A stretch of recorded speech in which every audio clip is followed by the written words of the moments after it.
Oil लगाने से अगर बाल झड़ना रुक जाते तो दुनिया में कोई भी हेयर फॉल से परेशानी नहीं होता। ट्रुथ ये है कि हेयर फॉल के 5 असली रूट कॉज होते हैं और जब तक आप इन 5 को ठीक नहीं करते कोई भी ऑयल, शैम्पू, सीरम कुछ भी काम नहीं करेगा। आज मैं आपको सिंपल लैंग्वेज में हेयर फॉल का पूरा साइंस और रियल सॉल्यूशन समझाने वाला हूँ ताकि आप खुद डिसाइड कर पाए कि आपकी बॉडी को क्या चाहिए।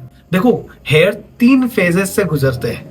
पहला ग्रोथ फेज जिसको हम एनाजन बोलते हैं, दूसरा रेस्ट फेज जिसे हम केटाजन बोलते हैं, तीसरा फॉल फेज जिसे हम टेलोजन कहते हैं। नॉर्मल लोगों में रोज 50 से 100 बाल गिरते हैं, लेकिन जब आपकी बॉडी किसी स्ट्रेस पे होती है, nutrient deficiency, hormones, digestion issue, scalp issue, तो ये पूरा साइकिल गड़बड़ा जाता है। रिजल्ट, ग्रोथ रुकती है, फॉल बढ़ जाता है और यही हम हेयर फॉल के रूप में देखते हैं। तो आप शुरू करते हैं हेयर फॉल के 5 असली रूट कॉज। इनके बिना कोई भी बाहरी ट्रीटमेंट काम बिल्कुल भी नहीं करेगा। पहला, न्यूट्रिशनल डेफिशिएंसी। बाल प्रोटीन से बनते हैं, केराटिन। अगर बॉडी में प्रोटीन ही कम है तो नए बाल कैसे बनेंगे?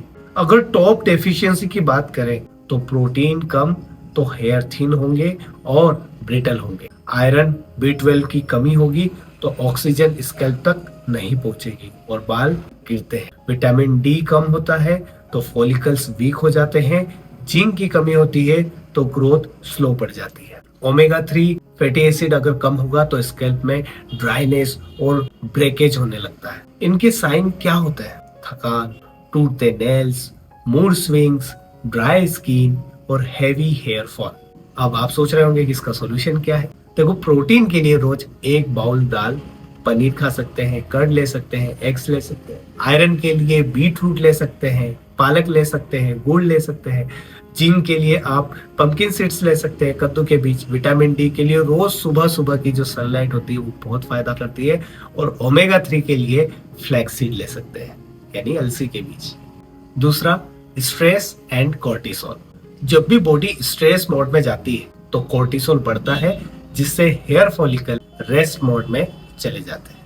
इसको कहते हैं टेलोजन इफ्लूवियम। मेजर ट्रिगर्स क्या क्या होते हैं? देखो, रिलेशनशिप स्ट्रेस है, या कोई लॉस हुआ है, या फिर वर्क प्रेशर है, या फिर आप नींद नहीं ले रहे हो सही से, या फिर सडन कोई शॉक लगा है, पोस्ट कोविड कोई हिस्ट्री है, या फिर पोस्ट डिलीवरी कोई केस है तो उसमें आपको बाल झड़ने की शिकायत मिलेगी। मुट्ठी भर बाल झड़ना, अचानक थिनिंग होना, ये इसके साइन होते हैं। और सॉल्यूशन क्या है? 7 घंटे की proper sleep, 10 minute deep breathing और खाना खाने के बाद चलना बहुत जरूरी है।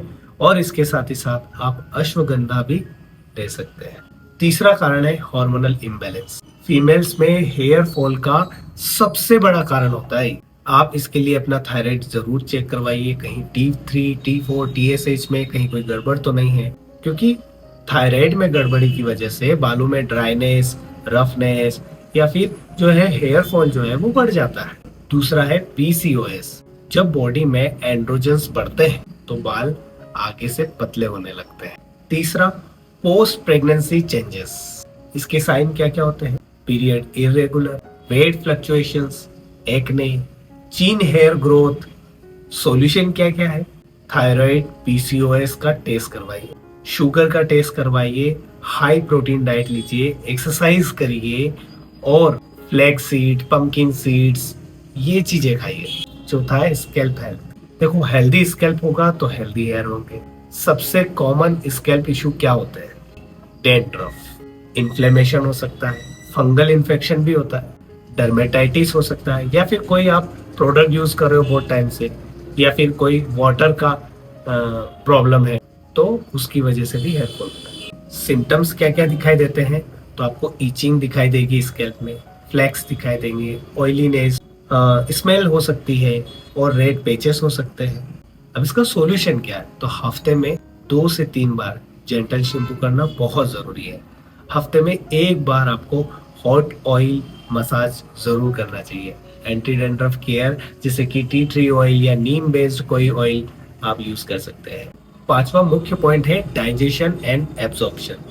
आप बेस्ट डाइट भी खा लें, अगर गट न्यूट्रिएंट्स एब्जॉर्ब नहीं कर रहा है तो बाल आपके झड़ने लग जाएंगे। न्यूट्रिशन बहुत जरूरी है, तो गट प्रॉब्लम को ठीक करना बहुत जरूरी है। अगर आपको एसिडिटी रहती है, ब्लॉटिंग रहती है, कॉन्स्टिपेशन रहता है, या फिर आपको आईबीएस की शिकायत है, एपेटाइट आपकी सही नहीं है, भूख आपको सही नहीं लगती है, तो भी हेयर फॉल होता है। अब इसका सॉल्यूशन क्या है? रोज 1 कप दही आप लीजिए, गर्म पानी पीजिए, जीरा अजवाइन वाटर ले सकते हैं। आप लंच के बाद वॉक जरूर करें और फाइबर फूड जरूर खाएं। अगर आप इन 5 कोर्स को समझकर स्टेप बाय स्टेप इन्हें फॉलो करेंगे, जैसे पहला न्यूट्रिशन ठीक करो, दूसरा स्ट्रेस को स्टेबलाइज करो, तीसरा हार्मोन्स चेक करो, चौथा स्कैल्प की केयर करो और पांचवा गट की हीलिंग बेहतर करो। ये अगर आपने बेहतर कर लिया, 2 से 4 हफ्तों में आपको बहुत ही अच्छे रिजल्ट मिलना शुरू हो जाएंगे। 2-3 महीनों में आपको नोटिसेबल ग्रोथ दिखने लगेगी आपके हेयर में। याद रखिए, हेयर केयर बाहर से नहीं आता, अंदर से करना पड़ता है। तो आपको अपने लाइफस्टाइल में चेंजेस जरूर करने पड़ेंगे, तभी आप नेचुरल रूप से हेयर ग्रोथ लेकर आ पाएंगे। तो आई होप आपको ये वीडियो बहुत अच्छा लगा होगा, ये इन्फॉर्मेशन आपको काफी हद तक समझ में आई होगी। मुझे बहुत अच्छा लगता है आप लोगों के लिए हेल्थ से रिलेटेड वीडियोस लेकर आना, और मैं कोशिश करता हूँ कि आपको अच्छी से अच्छी जानकारी दे पाऊँ, रियल और साइंटिफिक बेस्ड इंफॉर्मेशन दे पाऊँ। तो मिलते हैं नेक्स्ट वीडियो में। अगर आप इस चैनल में पहली बार आए हैं तो चैनल को सब्सक्राइब करना मत भूलिएगा। मिलते हैं नेक्स्ट वीडियो में एक और अच्छी और नई जानकारी के साथ। तब तक अपना ख्याल जरूर रखिएगा। नमस्कार।